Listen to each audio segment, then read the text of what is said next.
Саламатсыздар ма 6-шы сынып оқушылары? Бүгінгі видеода 5-ші сыныпта өтілгенді қайталауға арналған есептерді түсіндіретін боламын.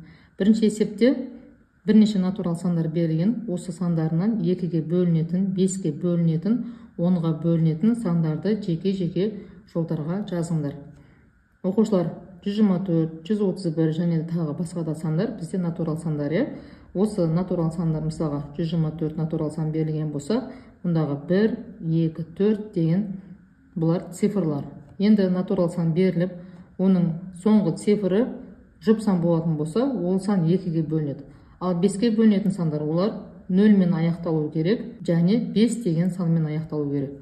Ал 10-ға бөлінетін сандар олар тек қана 0 деген цифрмен аяқталу керек. Мысалға 150, 200, 260 деп аламыз. Сонда оқушылар, мінекей 2-ге бөлінетін сандар 124, 146, 150, 200, 208, 260 болады. Яғни цифрлары бізде жұп сандар. 5-ге бөлінетін сандар 150, 175, 200, 215, 260. Соңғы цифрлары 0 және 5 цифрлармен аяқталып тұр. Ал 10-ға бөлінетін натурал сандар олар 150, 200 және 260 болады. Келесі оқушылар, екінші есепте 141 және де тағы да басқа сандардың ішінен осы сандарынан 3-ге бөлінетін сандарды теріп жазыңдар. Ал екінші тапсырмасы бойынша бірнеше сандар берілген. Осы сандарынан 9-ға бөлінетін сандарды теріп жазуымыз керек. Оқушылар, жалпы 3-ге бөлінетін натурал сандар олар цифрлардың қосындысы осы 3-ге бөліну керек. Мысалға 141 алатын болсақ, 1-ге 4-ті қосамыз 5 болады, оған 1-ті қосамыз 6 болады. Демек 141 саны 3-ге бөлінеді.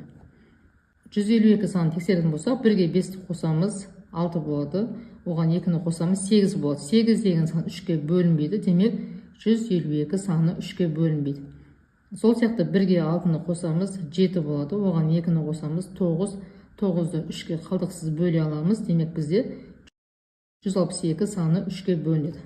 Сонда оқушылар, мінекей 3-ке бөлінетін сандар 141, 162, 171, 231, 402, 603 болады. 9-ға бөлінетін сандар 162, 1-ге 6-ны қосамыз 7, оған 2-ні қосамыз 9, 9-ға бөлінеді, демек 162 саны 9-ға бөлінеді. Сол сияқты 171 және 603 деген сан 9-ға бөлінетін сандар болып табылады.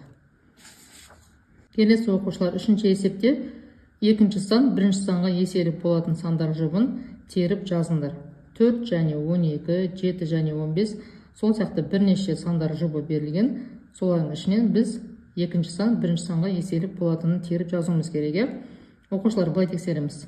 12-ні бөлеміз 4-ге 3 болады, қалдықсыз бөлінеді. Демек бізде 12 саны 4 санына еселік болады. 7 және 15. 15-ті 7-ге бөлсек 2 бүтін және қалдық 1 қалады. Демек бізде 7 және 15 бұлар екінші сан бірінші санға еселік бола алмайды. Енді оқушылар, осылардың ішінен мінекей 4 және 12, 9 және 36, 6 және 42, 15 және 75, 32 және 96 деп осылай екінші сан бірінші санға еселік болады деп осы сандар жұбын теріп жазамыз. Оқушылар, бүгін сабағым осымен аяқталды. Келесі сабақта 4-ші есептен бастап ары қарай жалғастыратын боламыз. Сау болыңдар.